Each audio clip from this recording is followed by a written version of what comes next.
You don't see positive portrayals of it in the media. It doesn't really happen. I mean, think about the Teenage Mutant Ninja Turtles. Why is the show named after them? It's just four teenagers that look a little weird and like eating pizza and practicing karate. That's normal as The real story is about the single rat father pulling him and them boys out of the sewer, taking care of four little boys that he know ain't his. You think he didn't know? They don't look nothing like him. But he like, if not me, then who? I'm not the step rat, I'm the rat that stepped up.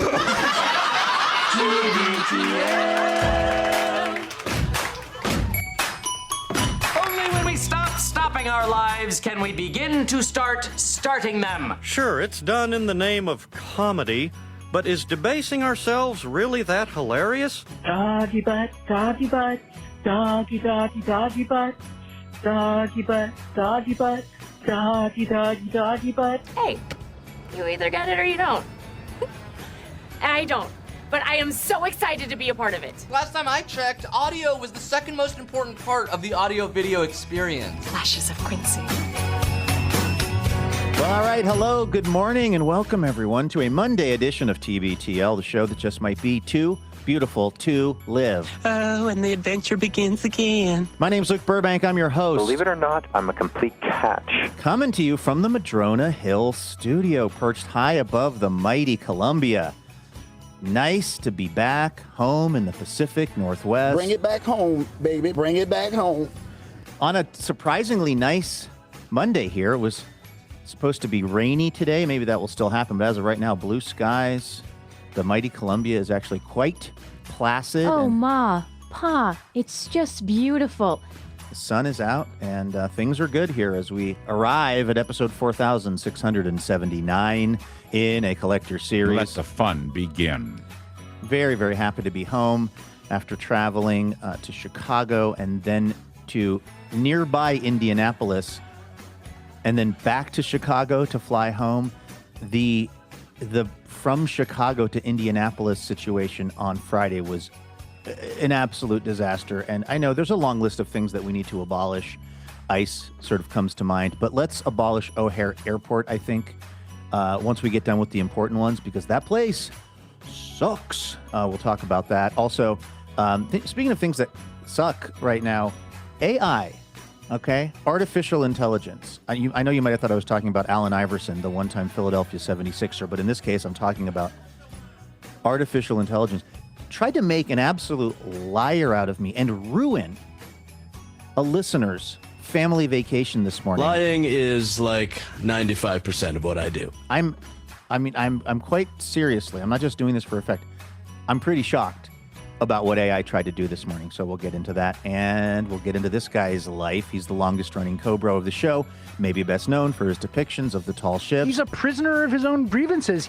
He's Andrew Walsh, and he's joining me right now. Good morning, my friend. Good morning, Luke. So you just assumed I would be here today, huh? You just assumed I would be here today. I tell you on Friday that I'm going into an escape room, and it never even occurs to you that I might not have escaped. Like, we were even texting on Sunday. I had a lot of faith in you. And your text didn't start like, hey, man, hope you're okay. Hope this text is reaching you since you might still be trying to escape from a room.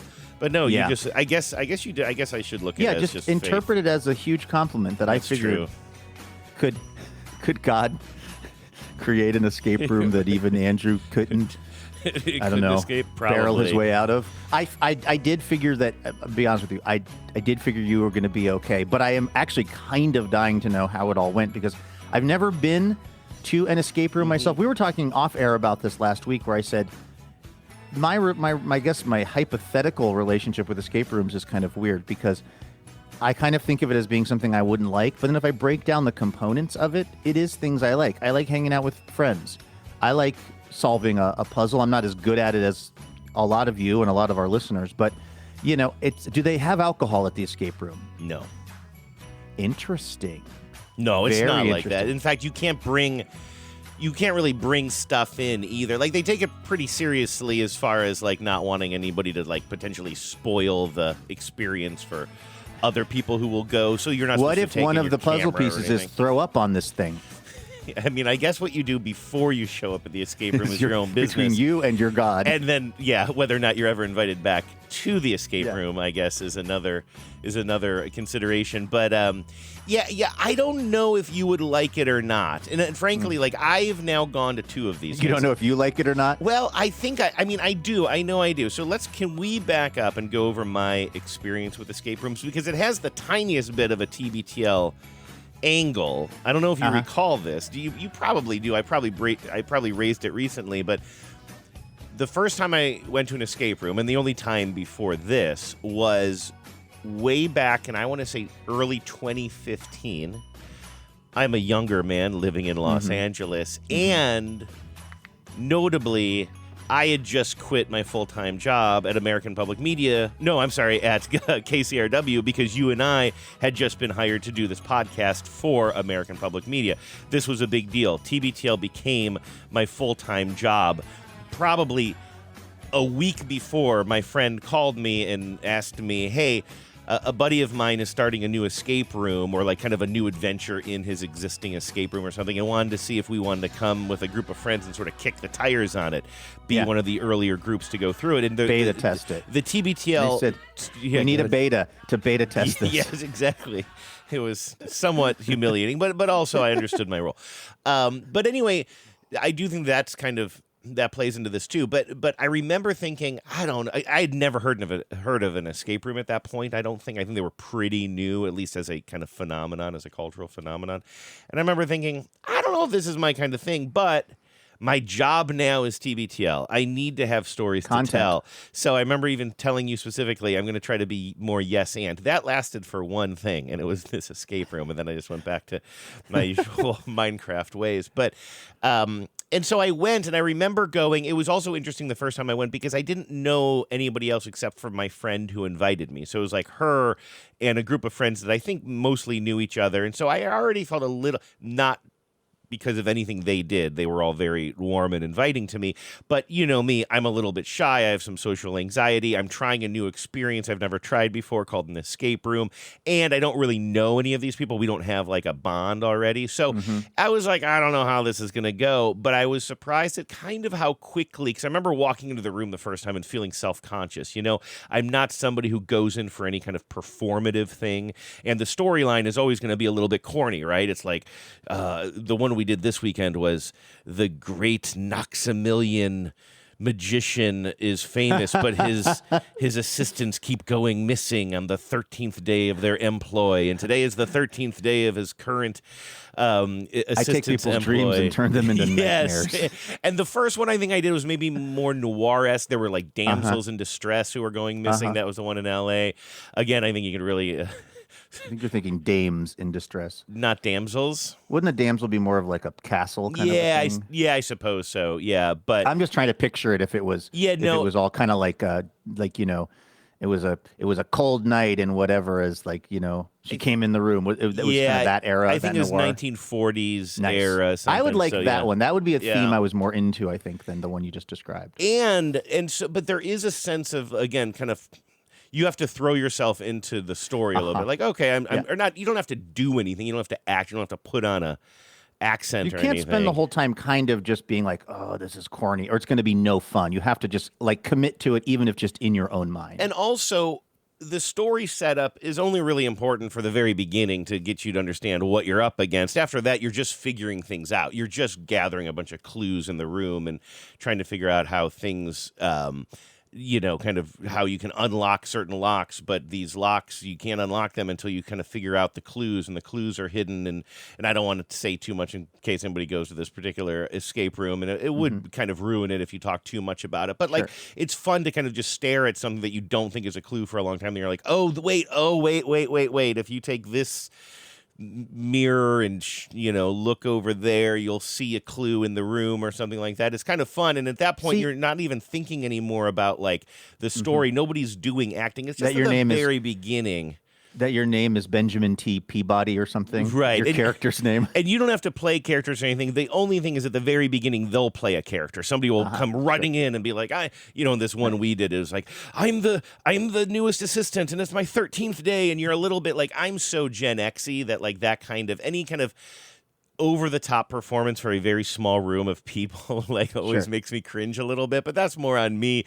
And also, like, I was ready for it, so I was like, just don't be that guy. Like, just go in, accept that. And these are like, also, I'm so old now that everybody I deal with, like the people running this place, seem like children to me in a certain way. And it's early 30s. Yeah, exactly. And I'm just like, listen, they're doing this, they're loving this. This is absolutely. You don't fall backwards. I was talking with somebody afterwards. I'm like, you don't fall backwards into getting a job at the escape room. Like, how did you must have some passion for it, right? It wasn't like the only job you could get was playing probably the assistant. into acting and performing, and getting to be that character. By the way, just very quick aside, just when you said that thing about mirrors, which I hope is not spoiling anything about this one, but like that actually lit up part of my brain because it feels to me like in a way kind of Encyclopedia Brown related. Yeah. Like I loved that sense of like figuring it out. So to the degree that that's part of this, I'm actually more interested in this than maybe I thought I would be. Yeah, and again, I kind of don't want to. I'm not even telling you the details of which one I went to or whatever. But I will say that, like, when we went into the first room, I think both of my experiences were you go into a room and you think you have to escape it, and then you end up in a second room as well. I think that's kind of standard. And anyway, we walked in the first room, and I remember spotting a mirror and thinking, oh, this is. So the first room we went into was supposed to be like the dressing room of the magician, right? The problematic magician. And I saw one mirror, and I'm like, that mirror is nothing is in here just because it seems like it should be. Like there's a reason. Everything is a clue. Yes. And in a couple of different cases, mirrors did play a role, but not the first mirror I identified. At the very end, the person came back in, and we did solve it. By the way, I guess I kind of didn't realize some people don't solve it. You're on a timer. You're on a 75-minute timer, and we did solve it. And afterwards, I was like, "Does that mirror? Did that have anything to do with anything?" She was like, "No, that had nothing to do with anything." I was like, "Damn!" I started. That's actually kind of smart. Yeah, exactly. For them to have one thing in there that's no, it's just a mirror. It's like they were like, "It's a dressing room." I'm like, "Okay, all right, but it's also an escape room." But we did get through it, and it was fun. This is the other thing that I kind of like. Now, if I were the smartest person in the room when it comes to this stuff, we would be in trouble. Like both times I've done this in the group, there are people of varying levels of puzzliness, I guess. Like people who enjoy puzzles and are really good at them. Two of the people, a couple that we were in this room with, who are friends of ours, have done a bunch of these things. It was sort of even their idea to get together and do this at one point. And they are actually game makers. They do that for a living. And so, yeah. And so this is very much their world. And so they were excellent at it. And that was great. And then I was probably near the bottom of the list of helpfulness, and then our friend Andy kind of kept saying, "I'm no help," but that's fine. But like he did help some. Wait, you mean Durs? Yeah, there? Durs, and he was like, "Yeah," he's like, "I don't know, man." Now, did he? This is an important question. Does Durs respond to an escape room scenario the way he responds to, let's say, a Seahawks game? Was it did he say end of an era at any time about getting out of the escape room? He's like, "We're never getting out of here." No, not overrated. At all. No. Genevieve's problem-solving skills overrated.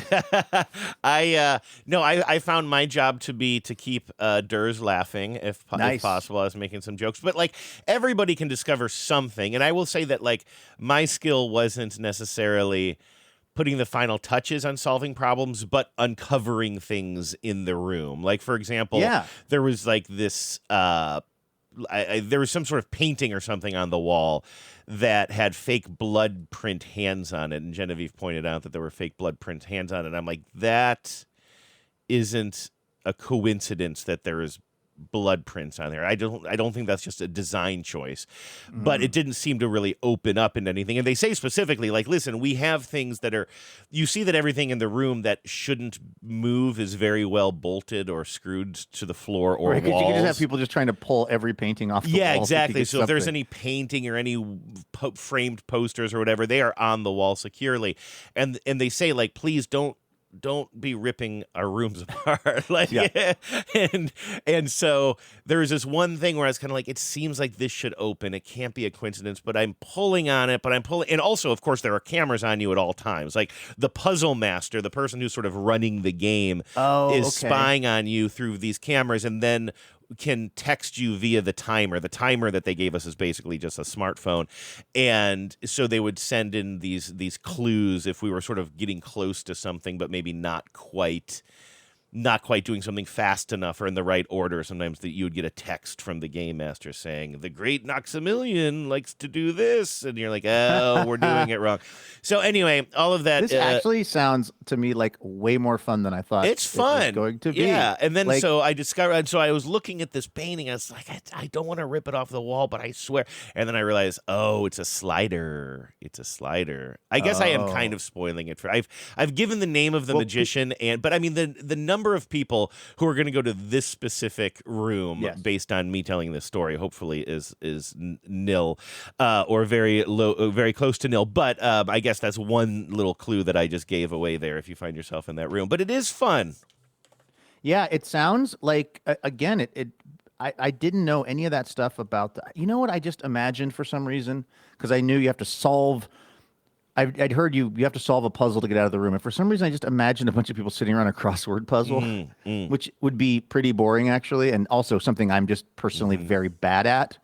So now that you've actually described it with a little bit more detail, that idea that like, yeah, it's kind of three-dimensional. It's kind of like there's a storyline. There is, there's like the room, whatever you call them, the puzzle master who's kind of sitting back and watching it and deploying clues when needed. Like all of that just sounds actually kind of super fun to me. And literally in my mind, I was making a little mental inventory of like people that I should invite to go do an escape room in Portland. Literally, like you've done a solid for the escape room industry, at least as it pertains to me.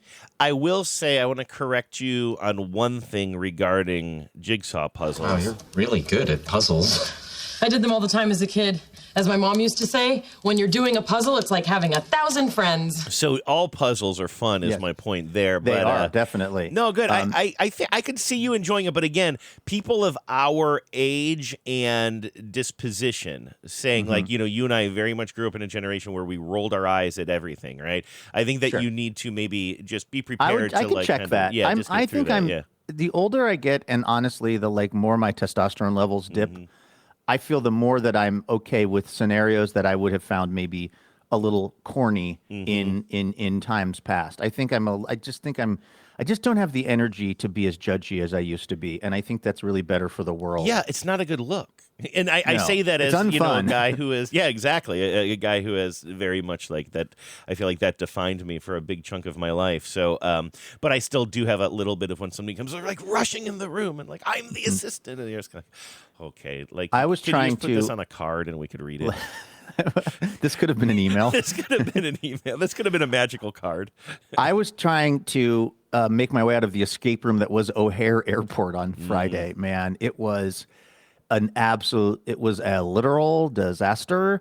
I would say the 3 worst airport experiences I've ever had in my life have all happened at O'Hare Airport in Chicago. One was a couple of years ago when they loaded I checked my luggage at the, where you check in your luggage. They put it on the airplane. Then they wouldn't let anyone take off from the airport because I was well before my flight. It was a couple of hours before my flight. I check in my luggage. They take my luggage to somewhere in the airport where it's due to go on the airplane. Then between when I check my luggage in and when I'm actually trying to go through security, they cancel all the flights because of a thunderstorm. And they won't give me back my luggage. My luggage is in like some sort of purgatory of O'Hare where they won't send anyone to get it because they say it's unsafe for the ground crew to go out on the tarmac. But but they also won't let me through security to try to, like, I don't know, retrieve it myself or to get it back from some. It was a whole disaster. I ended up having to stay the night in Chicago. Friday was kind of a similar event. By the time I got to the airport at around 11 in the morning, there had been something called a ground hold because of some. By the way, blue skies. Like, it was a nice day in Chicago at O'Hare Airport, but apparently there were some sort of thunderstorms in the periphery of the airport such that they had canceled or they had stopped all inbound flights and grounded all outbound flights. So by the time I got there, that was no longer the case, but the entire sort of like sort of system, the flow chart, if you will, of everything happening at O'Hare was just absolutely and totally just forked. It was like something out of a movie where you walk in and everyone's just staring at that big, the big departures kind of like digital screen, and it's just every flight is just canceled or it's in red. It has a new time. Mm-hmm. And the thing was, I was flying to Indianapolis because I was going to be filming at this thing called Bingo Loco. Oh, yeah. Which is like, bingo, but with a lot of 90s music and a lot of butt shaking and a lot of White Claw drinking. Actually, a pretty fun night. Are there a lot of like kind of supportive services around it because of the mental health aspects of the Loco? Yeah, definitely. They have prominently displayed phone numbers to call if you're experiencing Loco. Know when to stop. Yeah, style. Exactly. When the fun stops. When the fun stops and the Loco starts. But so we were supposed to film at like, I think maybe 4:00 Indy time, and so I had plenty of time originally, but then it's just I already knew this was going to be a problem. It was like my flight now is first it's like delayed by an hour, then it's delayed by 2 hours, and I went and I talked to the person at the like help desk, and I was like, this was an American flight, by the way, it wasn't my beloved Alaska Airlines, and I was like, I go, listen, this is just going to keep delaying. Is this flight ever going to happen? She goes, oh, yeah, it'll happen. It'll definitely happen. I was like, okay, because I really have to be in Indiana for like, and by the way, it's a 39-minute flight. Oh. Which is insane making. It's like, could I walk there? I tried to rent a car. There were no, Andrew, I've never seen this before. There were no rental cars available. That something similar to that happened years and years and years ago for me, but it was we, for a business trip, for a work trip for my radio station, had flown to Canada, to Ottawa, I want to say, and a big snowstorm came in and grounded all the flights, or it was coming in, it was rolling in, so we all scrambled to get cars, and I feel like we might have gotten one of the last rental cars to make the drive instead of the flight. Yeah, because by the time I realized that I needed to take evasive action, now it's like maybe 2:00 in Chicago, and like everybody from the morning who had their flight canceled had already rented the cars. I was on the phone with CBS Travel, and I was like, "How about a rental car?" And they were like, "There are no rental cars." Mm-hmm. It was totally nuts, and so I had CBS book me on like another flight, like a United flight. So now I'm holding, not really, it's digital, but I'm digitally holding 2 airplane tickets from O'Hare to Indy to just see if one of them leaves on time, or not even on time, but in time. And so the United flight was now supposed to be before my American flight. So I run, it's like 3 terminals over. So I'm running to the United terminal, and I get to the gate because that flight was supposed to be leaving in like 10 minutes. I get there. It's delayed until 5:30. By the time I get there, it was now later than so now I run back to the American terminal, and like, the whole time I'm on the phone with the producer, I'm like, okay, what's the plan if I don't get there? How do we cover this, et cetera? And so finally we board, the American flight boards, and we're taxiing, and we're just taxiing. This is something that now I have an internal, if ever we're in an escape room and the question has to do with somebody understanding at what point you're truly in trouble on an airplane that is taxiing for too long, I'm your guy. My internal clock for that is like it's like a Swiss time mechanism at this point. I'm just like, we're on the runway, we're going around, but I'm like, even for O'Hare, this is too long. Something's wrong. Something's very wrong. And then sure enough, brung, the captain comes on. Ladies and gentlemen, we are being told that there are thunderstorms moving back in, and we are being held until we can find a new path out past those thunderstorms. So we then are now trapped on the plane for another like hour plus, just on the ground, as time is continuing to tick. And then I see the flight attendant talking to the other flight attendant via that phone that goes from the front of the plane to the back of the plane. And she is saying something that I'm also worried about, which is we're now at some point about to time out. There's a law about how long they can have you in the plane but not flying, which is a good law, I think, generally speaking. But like if that happens, then we're just going back to the gate, and I'm probably just not getting to Indiana that night. And like 2 minutes before that time limit hit, the pilot comes back on and goes, all right, we have a new flight path out. We're getting back in line. And so I ended up rolling into Indianapolis and getting to the place where we were filming at like 8 p.m., which the good news was this event went from 7:30 to 10:30. So the event was happening. But when we show up, I noticed the camera guy, who I know a little bit, I filmed with him before, he was just like, didn't say hi to me, didn't like, he was kind of being it felt a little taciturn. I thought, oh, that's kind of weird. I'm just like, I know these guys. The sound guy was being cool and everything. But then later on, I'm talking to our producer and he goes, we had an entire setup lit in front of the Bingo Loco stage. And this is something that camera guys, to their credit at CBS, they get really into. They like setting up a cool scene. We've got the 2 chairs. This is for what we call the sit down. Something interesting in the background, this is before the thing had started. This was supposed to all be happening before anybody was in the room. So and this takes hours. I mean, literally a minimum of 2, maybe 3 hours to set up one of these shoots. Because again, there's all this equipment. There's 2 big cameras, if not 3. There's lights. It's a whole situation. And then there's all the angles and the backdrop and stuff. And apparently our camera guy had built this beautiful and elaborate set that then he had to just break down at about 6:30 p.m. when it was confirmed that I was not going to get there in time. By the way, this wasn't my fault, but it was still like I could tell that it had been very, very annoying to some of the crew. Were you going to do interviews in those chairs? Yeah, I was going to interview so this Bingo Loco thing is actually kind of interesting. Like it was started by 3 Irish dudes in Dublin. It almost reminds me a little bit of the escape room. Oh yeah, thing, Loco. Ireland, yes. Right? Yeah, okay. But so this idea of like competitive socializing, I think is the term for it, or socialized competition. I think it's competitive socializing. The idea is that you're hanging out with your friends, but you're doing something that's a competition, whether it's some kind of a exciting mini golf or whatever it might be. It's like yeah, we're hanging out, but we're also doing an activity. Basically. I feel like escape room fits that. Totally.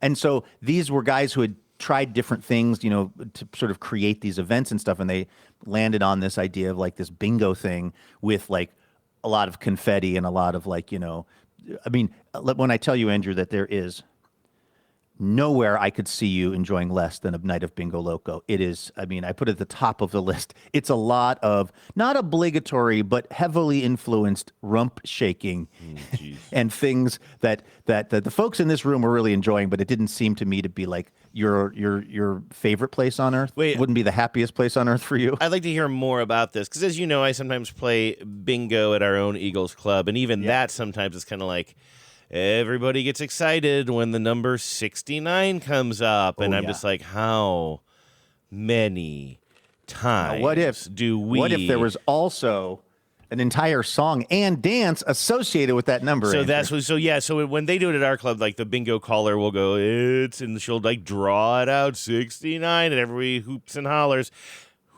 Hoops and hollers. They hoots. Pickup game. I've heard hooping and hollering too. By the way, whooping and hollering maybe. There's also usually a pickup game of basketball breaks out. Yes, so it's hooping and hollering too. But anyway, and even that, I'm always like, all right, guys, come on. Like we're all adults. Like we've heard the word 69 before. It's that on steroids. But everybody is compelled in this case. Like not compelled. Okay, so what happens? So like, just like, what are the moments where people start booty shaking, and to what degree? I want to hear all about this. I'm serious. Well, okay. So, for instance, I think there's maybe a total of 9 actual bingo games in the 3 hours. So that leaves a lot of time for like dance-offs or like. So if you win, so for instance, if you win and you yell bingo, and let's say there's 2 people that win at the bingo, they'll both be called up to the stage, and then the guy, the bingo host, who's like throughout the night just like dancing around in the crowd, playing. And here's what I think is actually really fascinating about it. They have obviously very carefully over trial and error figured out the exact mix of music and songs that is going to get the crowd hyped. And I mean it's working. Like, and it's a blend. It's a lot of 90s stuff. I mean, I would say that the demo that attended this was it was probably 70% women, and it was, I would say the whole crowd was mostly people that might be a little bit younger than me, so maybe people in their late 30s through mid 40s, but then, you know, there's outliers to that. So a lot of the music was just very familiar 90s hip hop or country, but then throwing in some like, you know, Mr. Brightside, some Killers, some things like that. And I was interviewing the host of the show after the show, which I was supposed to do before, but I didn't get there. And he was saying, "Oh yeah, like we have these, like we keep all these notes, and we like what's the whole stage presentation is extremely sort of like intentional. There's a lot of like trial and error that goes into it, and then noting, did that work, did that not work? Because what you've got to do is get this room of like 1,000 people just like super excited the whole night, and that's through a series of different competitions. And like they did this one, it's like the duck boats of bingo, or the Savannah Bananas of bingo, although that sounds like they actually play real bingo though, so I guess that's a little insulting to Bingo Loco. They should let the Savannah Bananas enter the World Baseball Classic. Oh my God. Just, you were talking about chaos ball. Yeah. But anyway, so like one of the things they did, I thought was kind of clever actually, was they had this sing off. They brought two people up, and there was these two women. I think that maybe they'd both won, like at the same time. They both hit bingo at the same time. And then they do a song. So they're playing a song. There's also a DJ on stage at all times. He's on roller skates. I found out later because he grew up really into skating. But it's kind of funny because he'd like, during a song, he'd like start a song playing, then he'd roller skate out onto the stage. That's kinda and he'd be cool. kind of hyping the crowd. It actually was That's a very pretty cool, actually. it was a cool effect. Yeah. And I was like, afterwards, I wasn't even interviewing for the show. I was just curious. I was like, are you like nervous on those skates? He goes, I just have been really into roller skating my whole life, so I'm like pretty comfortable. I was like, it looks like you're floating up there. Yeah, I'm like, envious of that. As somebody who tried rollerblading earnestly and just could not ever make it feel natural. And did I tell you that I actually gave away my rollerblades the other day? It was a really weird feeling, to be honest with you. It was like one of the only times in my life I was like, I tried this and I failed, and I'm now just giving up on the dream. Well, I just didn't. You just stopped doing it. But I'm sincerely envious of people who just sort of have that relationship with wheels on their feet. That it's just kind of like, oh yeah, this is like second nature to me. It's such a cool effect. I'm not joking. Yeah, it was. I really was. Again, is this something that I would probably go to myself? I don't know. Probably not. But what I could not deny was that the people in the room were having an absolute blast, and that the people putting this on really, really knew what they were doing. Like it was a very, very like I was fascinated at the sort of strategic, how much strategery there was around just keeping this party going and keeping it so the whole night felt, because 3 hours, you're filling 3 hours of time. And so you've got to just have all these different things going on. Oh, the competition they had was like, it was sort of a sing-off. So they'd play a song, and again, they are very smart in the songs they pick. They're like super, it's like Kelly Clarkson, Since You've Been Gone, or something like that.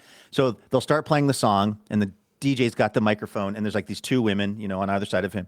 And and the other thing too is all these songs, everyone's just screaming along in the audience because everybody loves these songs. And so then it's like the song's going, and then the song cuts out and the mic goes in front of one of them, and then the woman has to finish the line. And then it's like, okay. And then they keep going with the song, and then it stops again, and the other woman has to finish that line. And then they go through a few different songs, and then it's like, by crowd approval, who do we think won this competition, you know, of whatever. Just a lot of stuff like that. Which again, it absolutely had the desired effect that night in Indianapolis, which was a delirious 1,000 or so people who had I mean, most of them I could tell anyway, had a really, really fun night. We're super psyched about it, you know. And so I got there and got the whole thing done. But man, I'm telling you, like O'Hare Airport, I don't know what it is about that place. It has something to do with literally where it is and the possibility of thunderstorms or snowstorms. It seems like it's in, like, I know we need an airport in Chicago. I know that has to be a thing, but it also seems like a uniquely bad place to have an airport for some reason, and to have an airport that is totally central to all the other airports in America. It's like one of the biggest airports in America, and it's in a place that seems to suffer uniquely from like weird weather. I'm sure somebody has done the research on this. Somebody can probably send me some kind of a breakdown of this, but it just seems like things go squirrely at O'Hare Airport more than anywhere else I've ever been. They should have put a dome on it, is what I'm thinking. They should have put a roof on it. Even a retractable roof. Even a retractable roof. I was having a thought, sorry.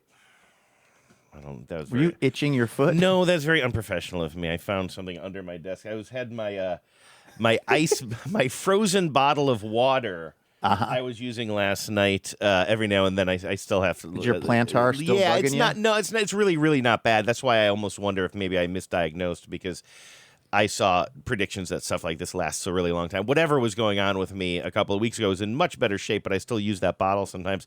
I did not realize I was using it last night, so the frozen bottle of water has now become a bottle of actual unfrozen water, which is that's how things work, and it's a little bit leaky, and I just found it on the floor of my studio, and I didn't like that. So what I was going to say, though, and this actually ties into the unprofessionalism that I just put on display for everybody, is as you were describing these guys sort of meticulously thinking, okay, this song works, this song doesn't, and actually really thinking, okay, these are the things, the pleasure points for people. This is how we can keep track of this, keep notes of this, and then keep on improving on the experience, knowing what we're learning about human nature, etc.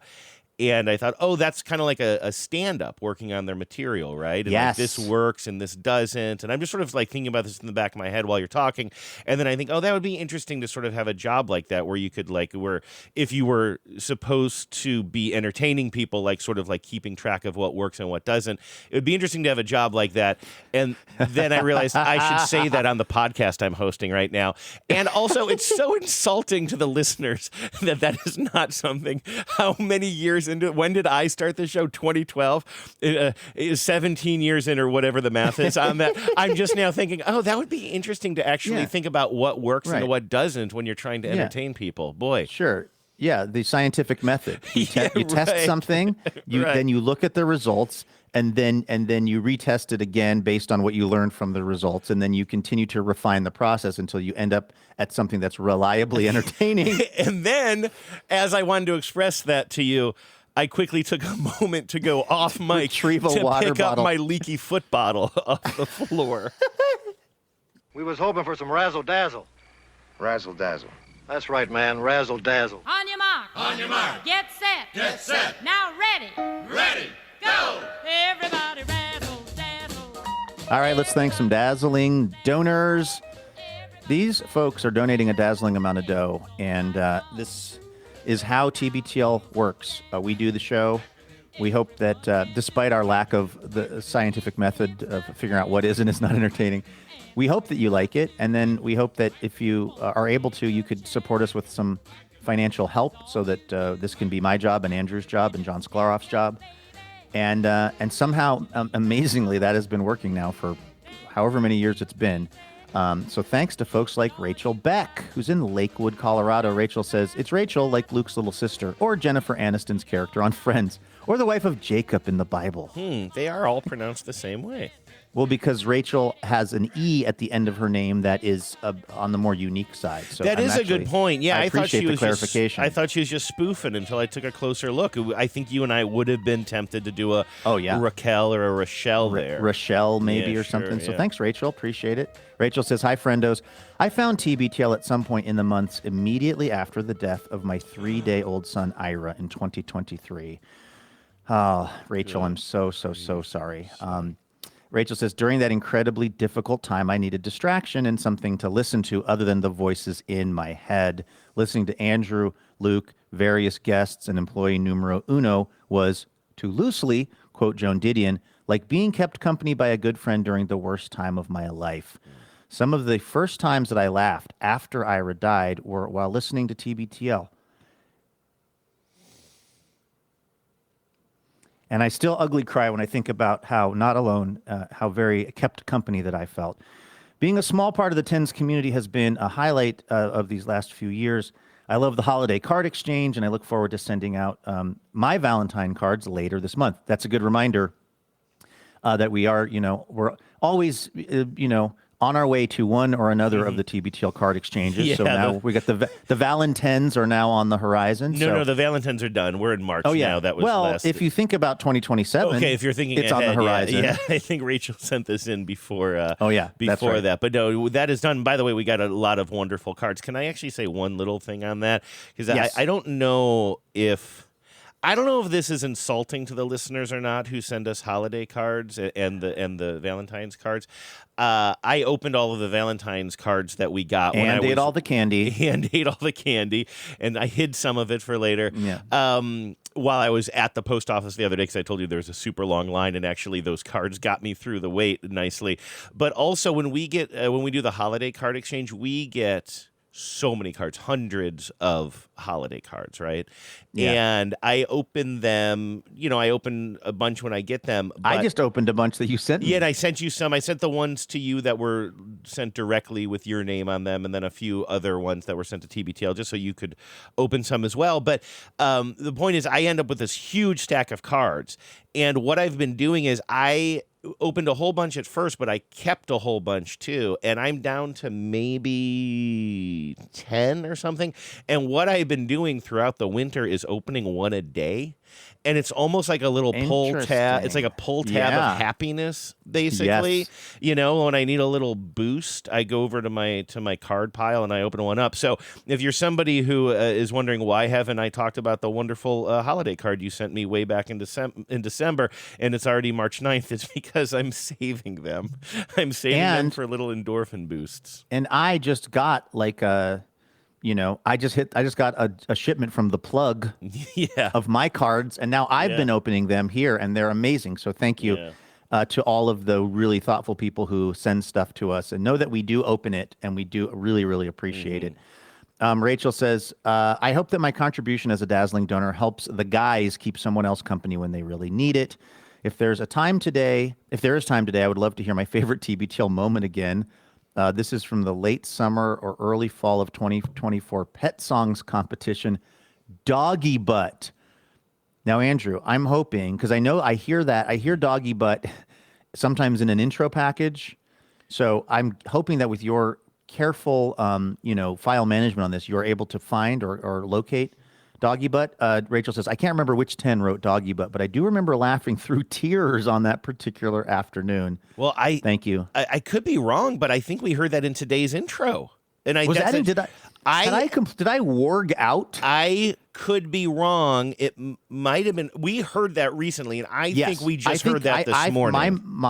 This morning, my mind said it was last week, but I'm absolutely terrible with this, and I'm usually wrong too. No, I know I'm it was very pretty sure, recently, because I think we just heard it this morning. Because then there was a drop afterward that said, I think, as it led in with Hank Hill saying, "Do we have to debase ourselves?" And then somebody singing "Doggy Butt," and that person singing it, by the way, is Selena. So I do want to say that I was grabbing Rachel's dazzling donor message. It was kind of the next one on the sheet. It is a coincidence that Doggy Butt and more than a coincidence, I would say divine intervention that Doggy Butt played coincidentally in the intro today. But here it is, isolated. This is listener Selena. Doggy butt, doggy butt, doggy, doggy, doggy butt, doggy butt, doggy butt.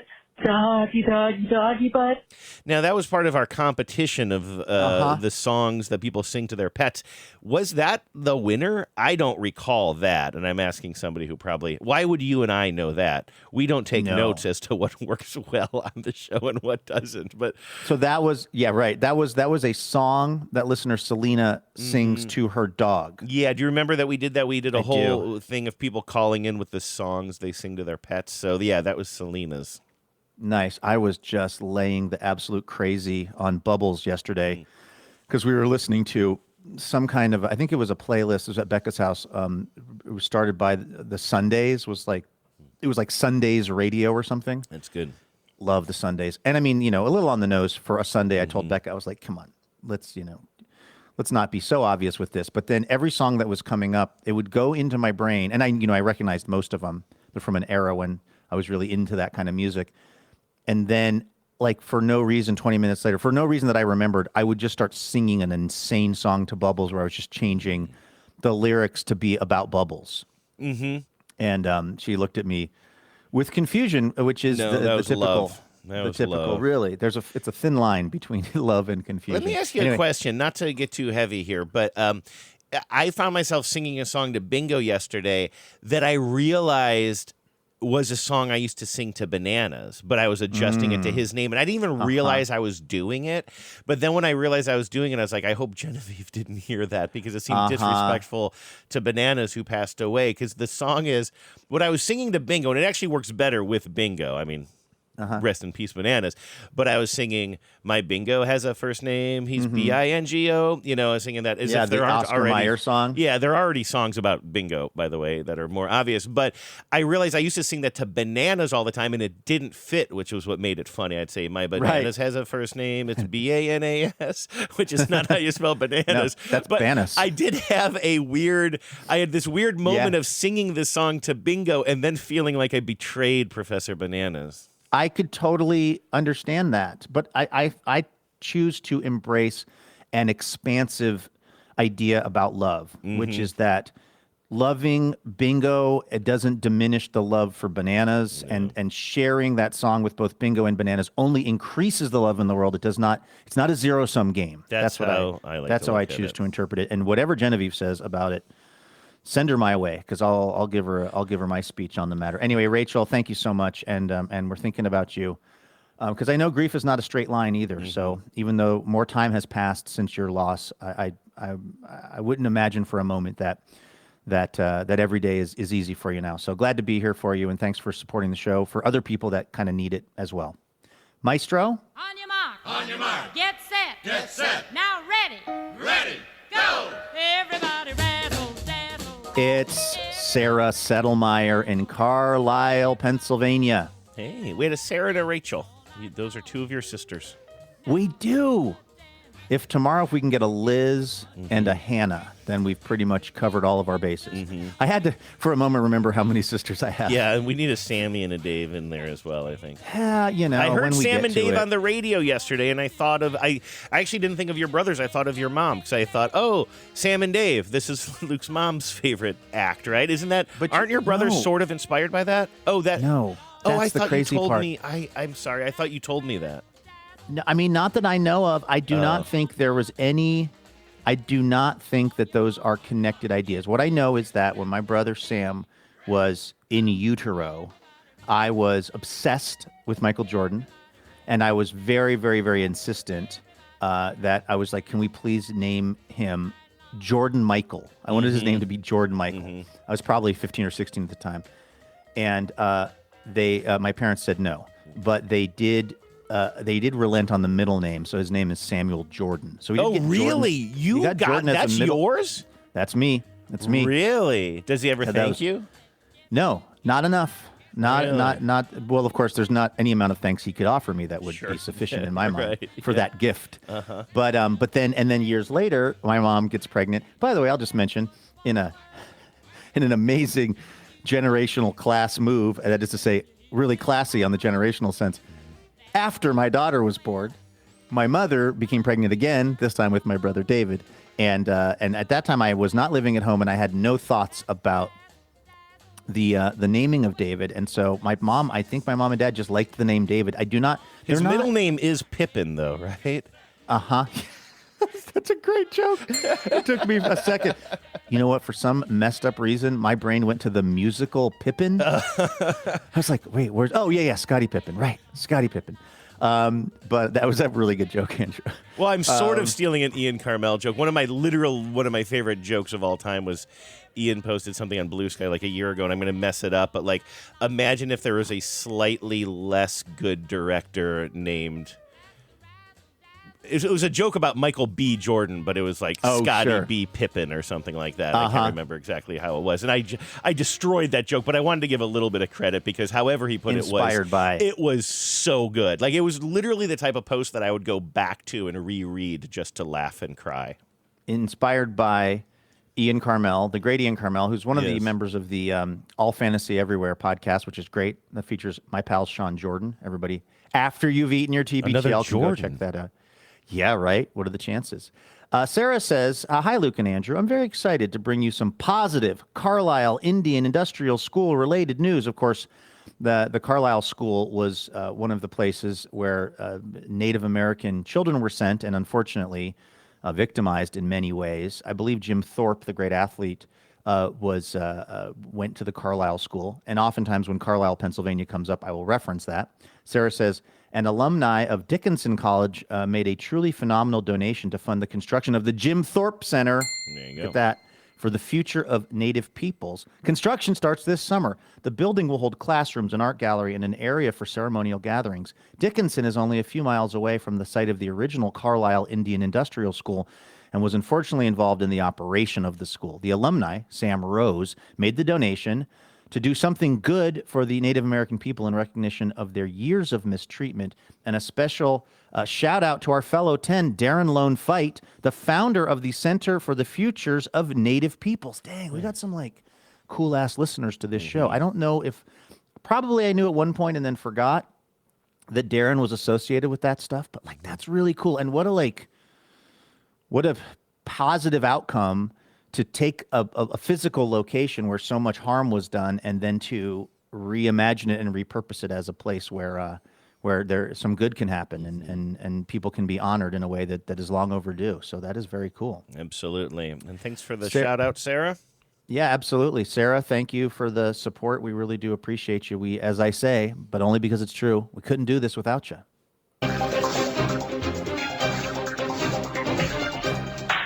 Hello and welcome to Top Story. All right, top story today, Andrew, actually was from earlier this morning when I was, as I don't do nearly enough, as I was checking my TBTL email. That would be luke@tbtl.net. And while checking my email, I'm not going to say the person's name only because I don't know if this is a surprise, like for their spouse or whatever. That's this trip that they were talking about going on. So I want to be a little on the vague side here, sort of intentionally. But I got a nice little message from somebody who was planning a trip to Italy. And they said, hey, Luke, I've been listening since the good old radio days. I just had a quick question. I'm planning a 25th anniversary trip with my wife, and I wanted to find out where you stayed on the Amalfi Coast. I think that was the episode where you mentioned that you stayed in a place where the hotelier had some dogs, and you regretted driving a large car there. LOL. Thanks from this listener. Then this listener went on to cite some other childhood overlaps that we had and other stuff about TBTL that they enjoy. And so, by the way, you got that exactly right, listener. I did regret driving a large car to this place. It was a terrible, terrible idea. When we arrived at the rental place in Sorrento, the people at the rental car place were like, "Oh, we're going to give you this beautiful car," which I thought was like, okay, they know they're rolling with an Avis Wizard type, even though this wasn't Avis, so there would be no reason for them to know or care about that. But you just had that stank on you. That's what I thought. I was like, yeah, they know that the big dog has shown up. They're gonna treat him with the respect that he deserves. Only to learn that was the absolute worst thing that could have happened to me, because the years it took off my life of trying to operate this full-size sedan in the hills of Sorrento, where everything is like a one-lane road with giant tour buses constantly zooming by you, and then going down to where the Airbnb was, where there was literal, with the mirrors pulled in, literal inches of room on either side of these like stone walls that were just like kind of, that were about maybe 6 feet high on either side of you. It was just, I get, honestly, and I feel like I don't get super rattled super easy in life with stuff like this, 'cause, I've been around the block, but I honestly fills me with anxiety thinking about it.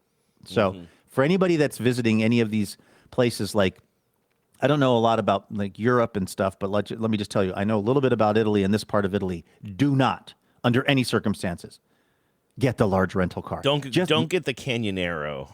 Do not get the Canyonero. I mean, get a scooter if you can, or just get a ride. Do not mess with the large rental car. Just get a ride, yeah. Okay, so that's the email, and I'm like, okay, let me help this person out. I'm going into my Airbnb history. I'm finding this place that I stayed. There was a dog named Winston there that I still think about Winston to this day. There was also a cat that I very much considered trying to kidnap and bring back to the States, because there was just like wild cats that lived all over this, because it was a vineyard, right? It had grapes growing on it and tomatoes and vegetables, and it was this beautiful estate that had all kinds of animals, including this kitten that became obsessed with us and that just like was kind of hanging out in our Airbnb, would sleep on the bed with me and was like so friendly and cuddly, even though it was like an outdoor cat. But it didn't like, I could tell that it wasn't like the pet of the owner of the estate, who, by the way, wasn't even there. They were out of town or something. So all that is to say, it was a wonderful place. I went in to find the details to send along to this listener. And as I have the email open, Andrew, the AI, and I don't know if you have this turned off now, or maybe, I mean, this is our TV. Yes, I do have this turned off. I know what you're going to say. It shocked me the first time I saw it. The AI decided to compose a complete response to this person. But guess what, Andrew? It made up the details. I'll just read it to you. Hi, name redacted.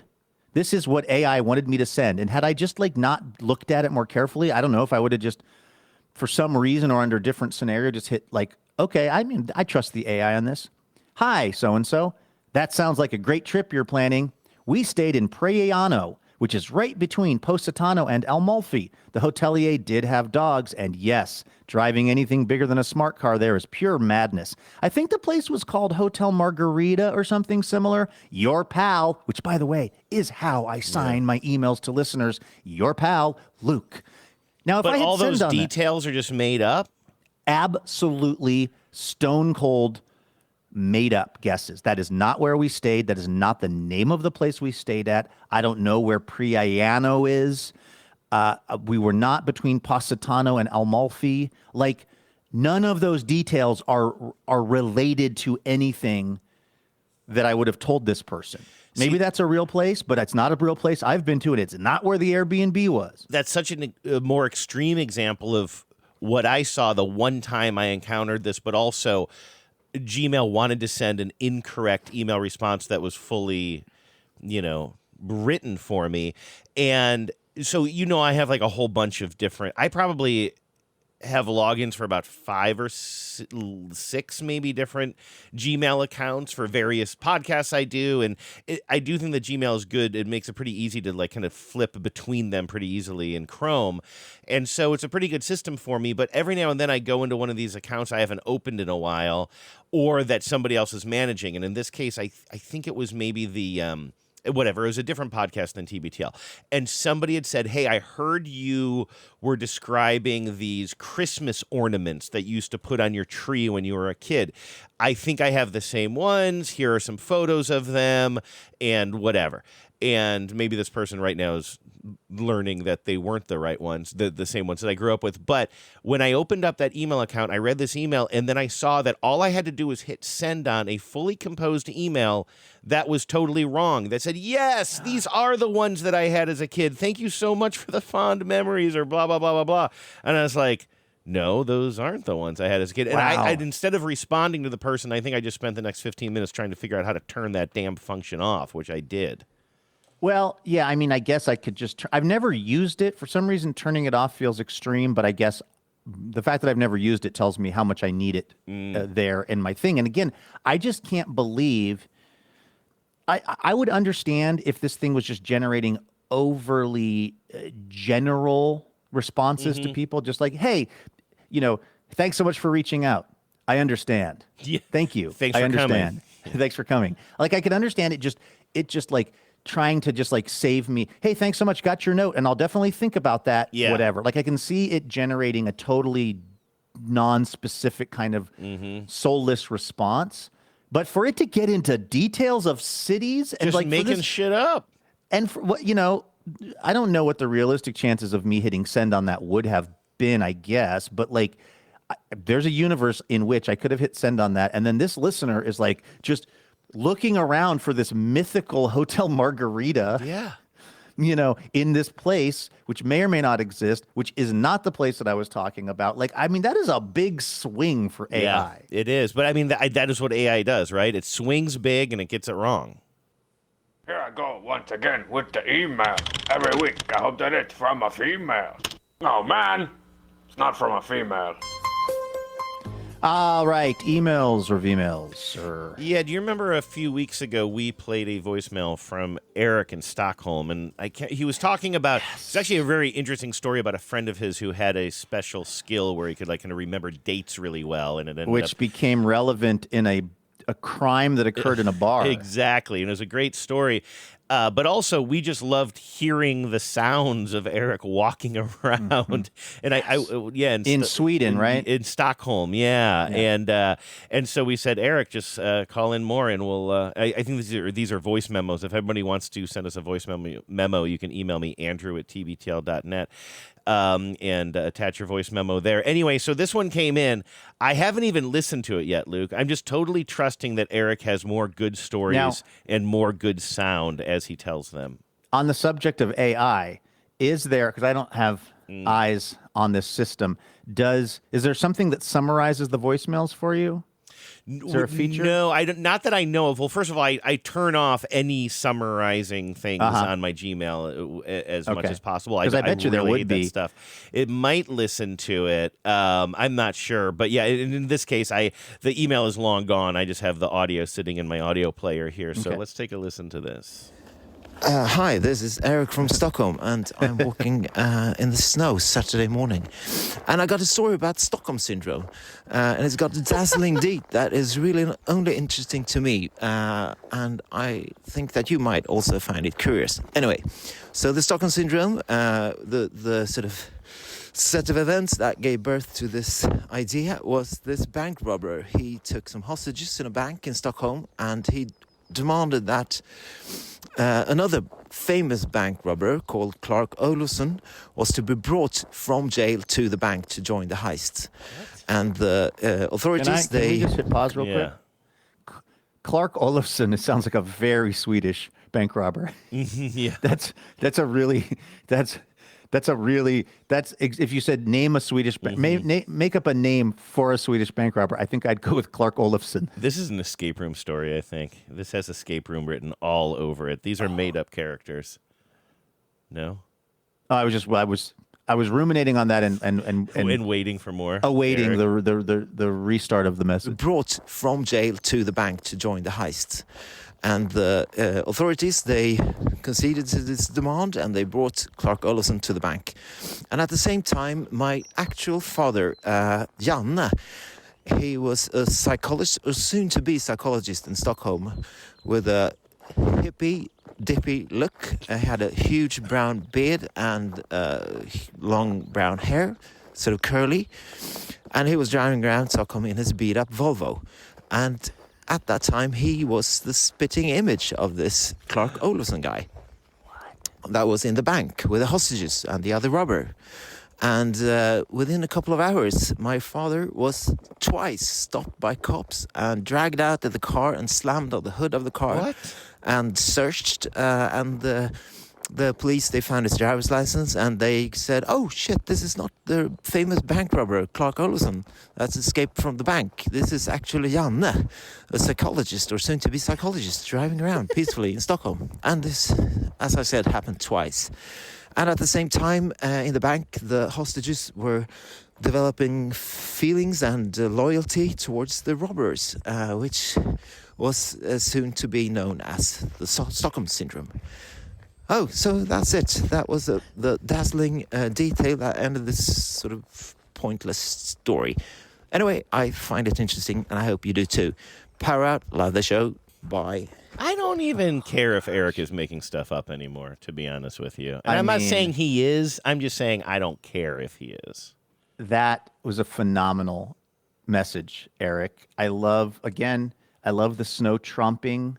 I love the I love that he threw in that his dad was driving a Volvo. Again, it's just like my dad was assembling a piece of IKEA furniture in the back of the Volvo while eating a Swedish meatballs. Like everyone is doing what I think of as the most Swedish thing of all time, and that there must have been a fax memo put out or whatever, not an Interpol because I think that's like international, but like somehow the cops in Stockholm had some sort of a printout of like Bolo, be on the lookout for like this guy who happened to look like it's Eric, right? Eric's dad.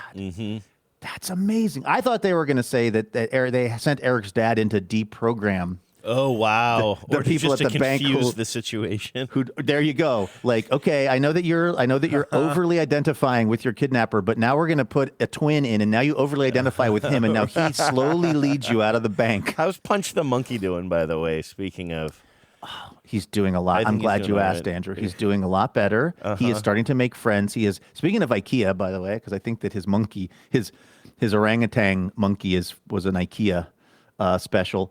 I think the reports are he's making friends and is relying less and less on his kind of like emotional support stuffed animal. So now I had seen it must have been photoshopped, right? I'm just realizing now. You scroll so quickly through things online, then you're just like, oh, I didn't even realize that was like sort of inputting into my brain. You know what I mean? And I'm just now remembering. I thought I saw a photo of that monkey holding like some sort of a Seahawks plushie, but that must have been a Photoshop that that's probably did. A Photoshop. It's got to be like I would love it if it weren't.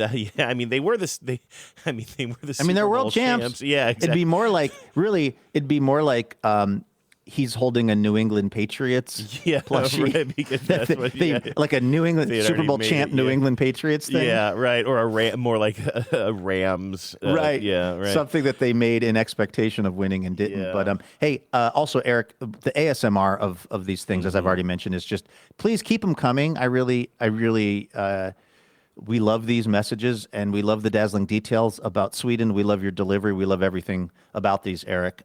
We could make this a series. I'm thinking, though, Andrew, as I listened to Eric's recording of this thing that I was going to tell you about that you might be kind of interested in. When we're done here today, I've got a CBS TV interview that I'm going to do from the studio. So the person I'm interviewing is in upstate New York. They're being filmed there. I'm supposed to self-tape here, as it were.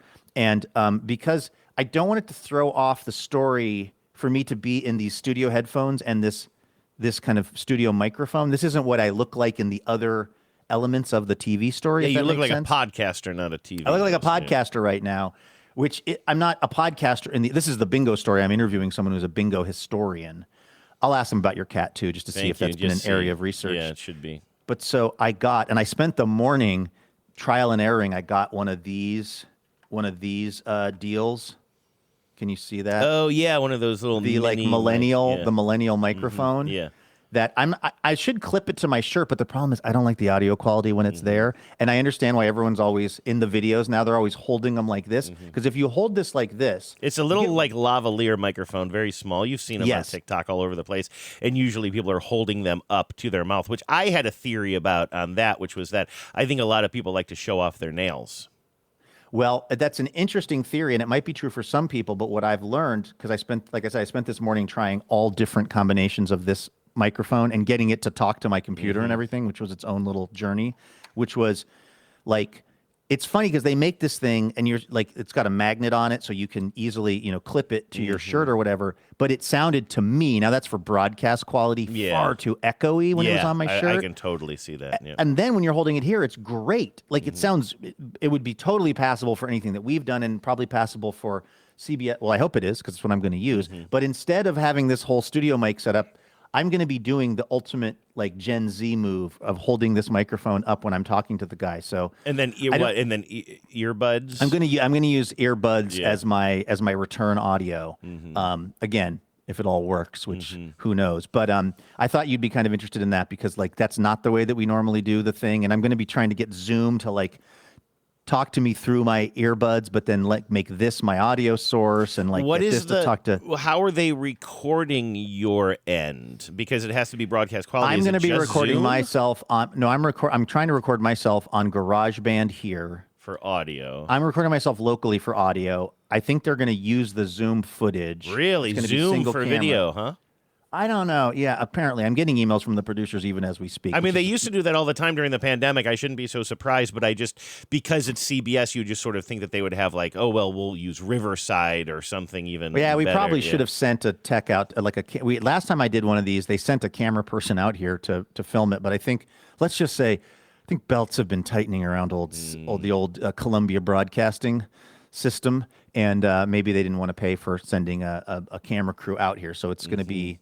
It's going to be LB as the cameraman and sound recorder and whatever. So we'll see. Well, it's Whiskey Monday, if I understand it correctly. Yes. Yeah. I'll give you a report tomorrow. Maybe off air. I don't know if the listeners care, but I'll give you a report tomorrow on how it all worked out, because it's very, very question mark around all of it. Because also I've got to so this is the now I'm just going into the weeds. Mm-hmm. This is the receiver. Mm-hmm. This is what my computer has to be talking to, right? Mm-hmm. And it's supposed to work on Bluetooth, but it seemed dodgy. So you can actually hardline it into the computer through a USB-C. It has a USB-C dongle that you click on here. Mm-hmm. So I've been using that and plugging that into the computer directly, which seems to make it recognize That's it what easier. Connects your microphone to an That's input what into this your microphone computer. talks to this receiver, which I'm plugging into my computer. But again, we shall see if this all comes together and sounds okay, and then we'll watch together with great interest on national television in a few weeks. So that's the plan for the rest of today. All right, well, good luck with that. Thanks, buddy. Gotta get I'll out of need here. it. That's going to do it for today's edition of the program. But we'll be right back here tomorrow with more Imaginary Radio. So check on in for that if you can. In the meantime, everybody have a great Monday. Take care of yourselves. And please remember, no mountain too tall. And good luck to all.